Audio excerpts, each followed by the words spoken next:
Linda Laskkey had a fantastic trip to the Orient.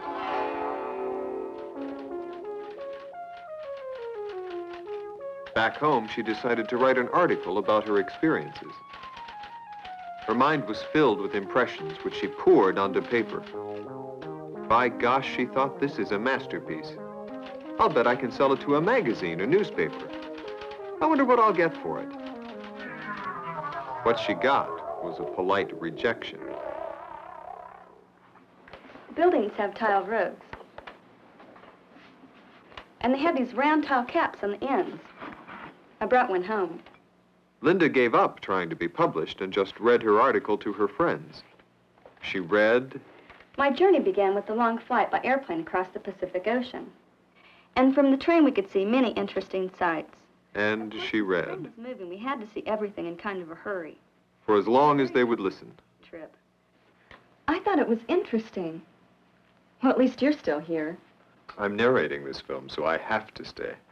Thanks a lot. Where did I go wrong?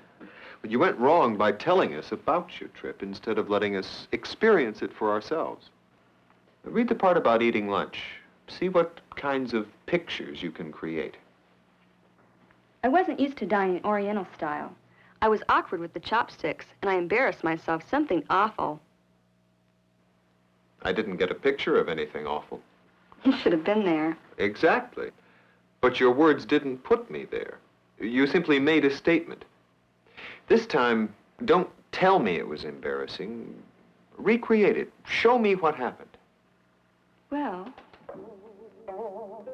we were seated on the floor at a low table, and I was trying to impress this young man.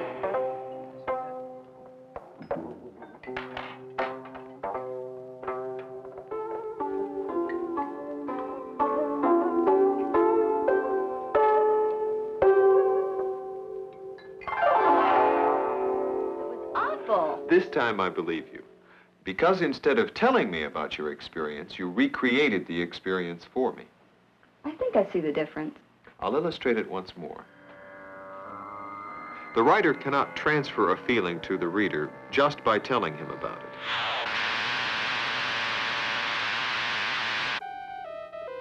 That was stimulating. Oh, is it really? The only thing that can be transferred is the stimulus to his senses. I'll show you what happened.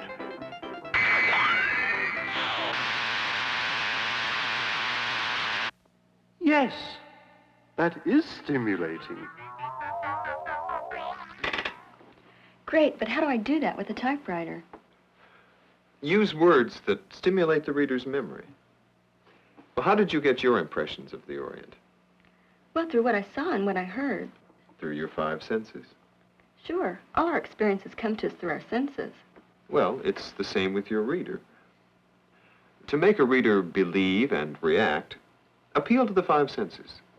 Say your reader is a man. If you're describing a train ride, give him the feeling of that ride. Let him look, hear,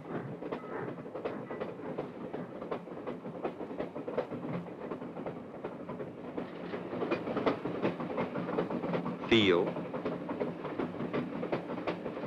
smell, and taste. When your words appeal to his 5 senses, you'll take him right along with you.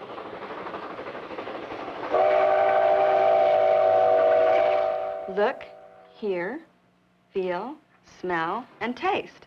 You make writing sound like a course in cooking. Fair enough. Only you have to do your cooking with words.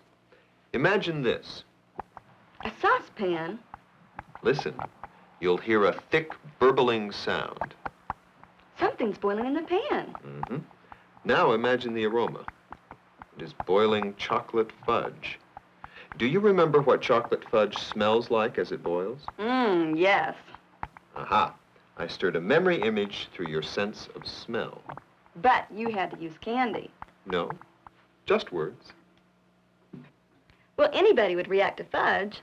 The point is, give us sights, sounds, and feelings, and you'll draw us into your scenes. By sight, you must mean description.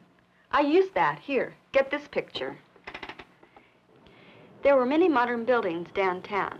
The streets were very busy, and the people mostly wore the same clothes we do. Pardon me, but that's passive description. There were many buildings. The streets were busy. Passive, dull. Try using strong nouns and active verbs. Active verbs put life into a description. And besides that, it sounded like New York City. No, it was Seoul, South Korea. Then pick out specific sites that belong to Seoul and not just any town. And use active verbs. Yes. All right, let's see what I remember. A massive gate from the ancient city wall stands marooned in a stream of modern traffic. The fluted roofs of a Yi Dynasty palace overshadowed by high-rise hotels.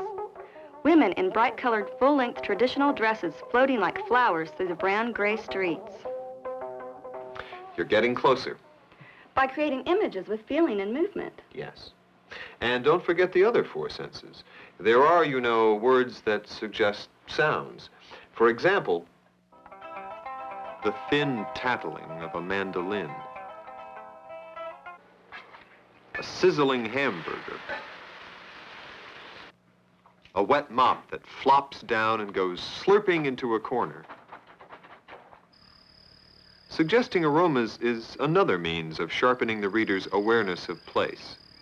The fishy mud-bottom smell of an Ozark lake, or the winey smell of apples spoiling in a musty cellar. A movie lobby may be remembered by the warm aroma of buttered popcorn. And there's the sense of touch. The feel of cold plastic and hard metal suggests one type of setting, while the feel of polished wood and soft velvet chairs suggests a different atmosphere. Familiar tastes also stir a response in the reader. Not only the sweet taste of caramel, or the sour, acidy taste of lemon, which tightens your jaw muscles, but also the fresh, mood-provoking taste of a sea breeze, gusty and seasoned with salt. I never realized description could be so involving. It can, but be careful not to let sensory appeal become an end in itself. Use it judiciously. Now you're afraid I'm going to overdo it. Just remember three things. Don't talk about incidents, show them happening. Use strong nouns and active verbs. Make use of sense impressions. Do you want to know what I really saw and heard and felt on my trip? A bridge strung like a clothesline between mountains. Rain-carved hills with peaks as jagged as broken glass. Gray roofs that lift their skirts at the corners to reveal petticoats of riotous colors. The solemn drumming and chanting of monks. The metallic clamor of an assembly line.